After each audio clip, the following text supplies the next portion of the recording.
va falloir vous habituer à fermer les yeux. Vous trouvez normal qu'un type passe un rasoir?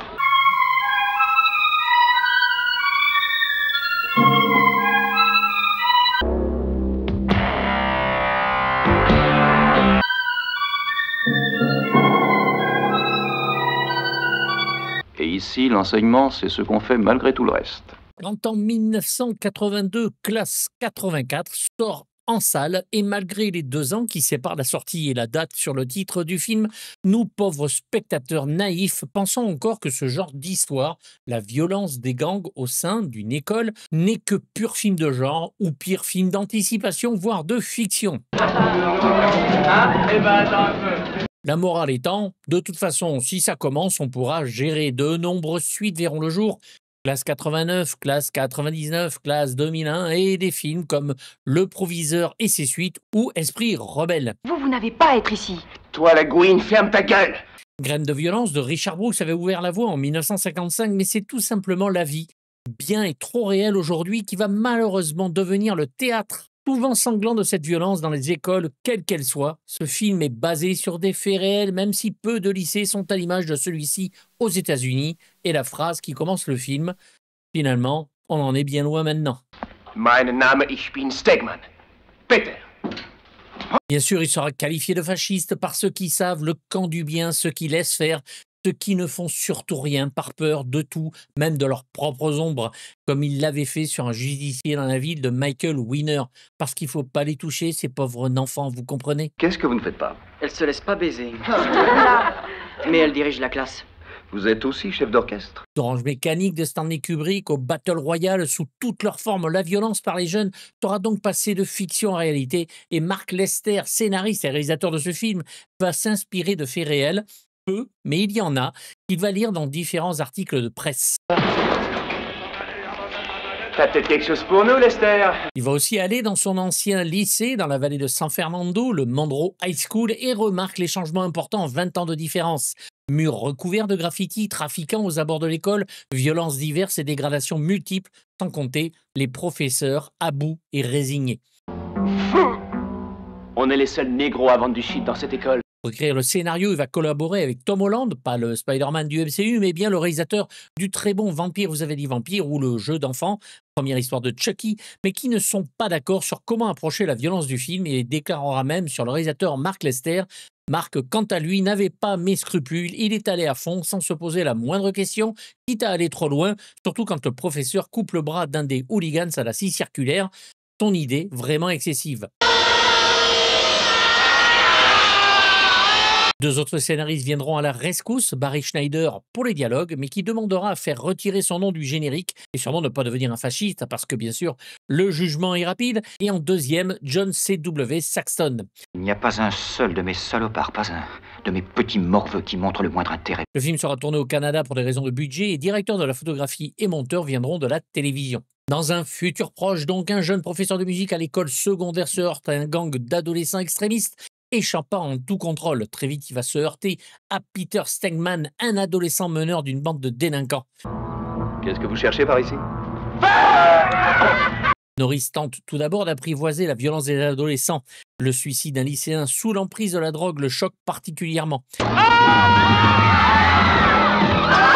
Norris sait que la drogue a été vendue par Peter Stegman, mais l'unique adolescent témoin, Arthur, refuse de parler. Jimmy est mort à cause de cette saleté que nous avons trouvée dans les toilettes. Je ne sais rien, monsieur. Très vite, Andy Norris subit les pressions et menace des adolescents turbulents, c'est le moins que l'on puisse dire, particulièrement après avoir refusé Stegman dans son orchestre, malgré ses qualités de musicien. Destruction de voitures, menaces, la relation entre le professeur et ses élèves ne cesse de s'envenimer pour atteindre un point de non-retour. Des élèves exerçant leur pouvoir dictatorial par la violence, ce qui oblige à placer des détecteurs de métaux, impensables à l'époque, à l'entrée de l'école. C'est vraiment nécessaire? Ou des caméras et gardent un peu partout, un quotidien aujourd'hui. Sécurité? Oui. 2 juin, couloir ouest. L'Abraham Lincoln High School est donc un coupe-gorge dont un gang de 5 jeunes, parfois ça suffit, en gère l'insécurité, et ce sera par un professeur de musique donc que tout va partir en vrille. Un scénario un petit peu manipulateur pour certains et rempli de stéréotypes bien sûr, avec un bon professeur qui va remettre à sa place une petite crapule et essayer de ramener, par la même occasion, l'ordre au lycée. Si vous vous en prenez à moi encore une fois, je vous jure que je vous tue. La musique est de Lalo Schifrin, ici en mode un petit peu ballet qu'il faut le dire, au clavier électronique, loin mais alors très loin de ce qu'il nous a donné sur les séries comme Mission Impossible, Les Inspecteurs Harry, sauf le 3, Bullitt et j'en passe, malgré un petit orchestre sympathique mais minimaliste. Une musique d'ambiance donc au ressort dramatique certain et bien ancré dans son époque mais sans grande saveur ou au thème inoubliable. Allez, montre-toi, montre-toi. Alice Cooper donne sa chanson I Am the Future en début de film dont la musique est de Lalo. Le film sera bien sûr interdit aux moins de 18 ans en France puis de 16 ans et avec son budget de 4 300 000 $, il enregistrera 7 millions de recettes et 948 000 entrées en France et bien sûr en VHS locative sera un des films les plus loués, un carton total. En 1988, il passera sur la 5 sans aucune interdiction à 20h30. Professeur, l'école est finie.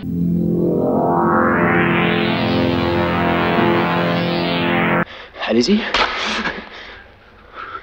Andrew Norris est donc un professeur de musique bien sous tout rapport au départ qui va donc se retrouver embringué dans une histoire folle et devoir combattre non seulement pour faire du lycée un endroit où il fait bon étudier à nouveau, mais aussi combattre pour sa propre vie, interprété par Perry King. Le personnage est vite identifiable et empathique pour le spectateur et bien décidé à remettre donc de l'ordre un peu partout. Le final d'une sauvagerie sans nom, en fait, si, sauvagerie c'est son nom, ne reculant devant rien et encore moins sur les outils utilisés comme une scie électrique, parce que le bricolage c'est important, une pendaison à travers une verrière, puisqu'il faut faire travailler les verriers, un hommage à Dario Argento et Suspiria, du moins je l'espère, voire aller écraser la voiture de Stegman contre un mur, et ça c'est bien fait. L'homme perdra son humanité, mais il était déjà un petit peu con au départ, en agissant ainsi, certes, redevenant l'animal primaire que nous sommes presque tous au fond, disant adieu au professeur de musique calme qu'il était, le viol de sa femme par la bande étant le point de non-retour, et ça, c'est quand même compréhensible. Perry King jouera plusieurs rôles assez sulfureux, comme dans Abattoir 5 de George Hill, Possession meurtrière de Waris Hussein ou Mandingo de Richard Fleischer, qui sera même retiré des salles pour le scandale à sa sortie. Il rate de peu le casting de Yann Solo pour La Guerre des Étoiles de George Lucas, puis la même année que Classe 84 va décrocher le rôle de Cody Allen dans la série Riptide, son plus grand succès commercial ici. C'est Jean Roche à sa voix française.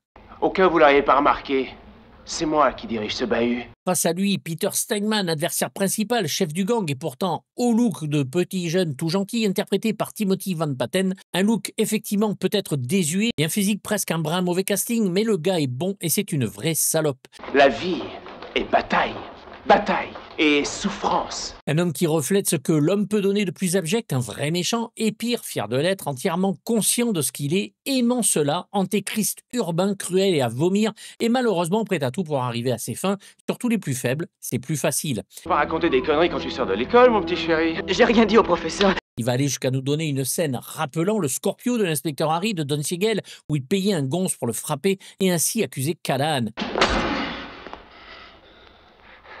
Mais ici, il va aller plus loin en s'infligeant lui-même de profondes blessures, se cognant la tête contre un miroir et les dents contre un lavabo. Ou comme ça. Et ainsi fait, accusant le pauvre professeur Andrew de l'avoir molesté et obtenir son renvoi. Ou comme ça. Heureusement, il va échouer et va alors faire encore pire, attaquer et violer la femme du héros ainsi que la faire violer par ses amis.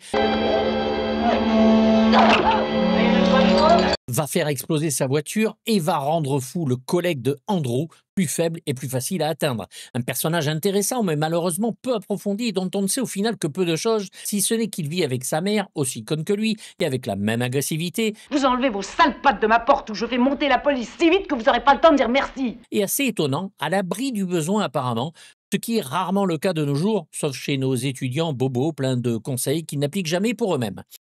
Apprends tes leçons. Maman ne t'aime pas beaucoup, tu sais. Fous-moi la paix.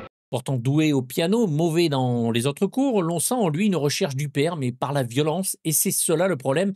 Mark Lester ne veut pas lui donner de raison positive à sa façon d'être. Il est méchant et ça s'arrête là. Ce n'est que le commencement.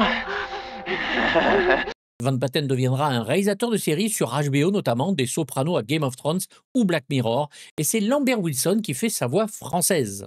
Il n'y a rien de plus humain que ce que l'on appelle dédaigneusement un animal. Terry Corrigan, professeur de sciences naturelles, n'en peut plus. Il a peur continuellement, sombrant peu à peu dans la folie, sortant même son revolver complètement à bout.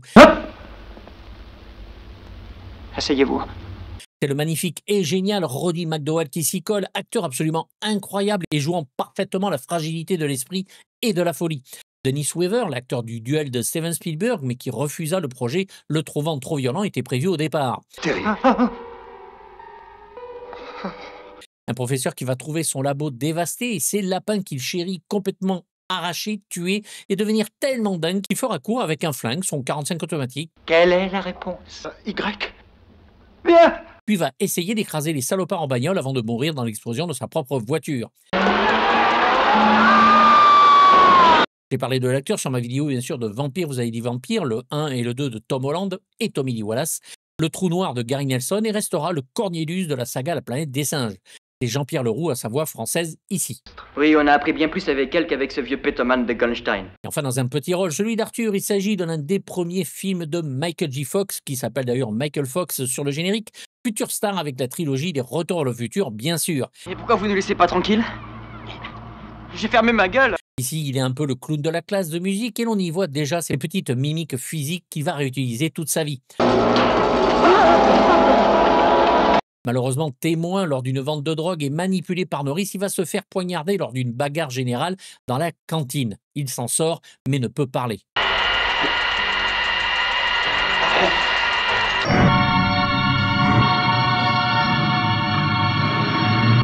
Et on a tous sauté.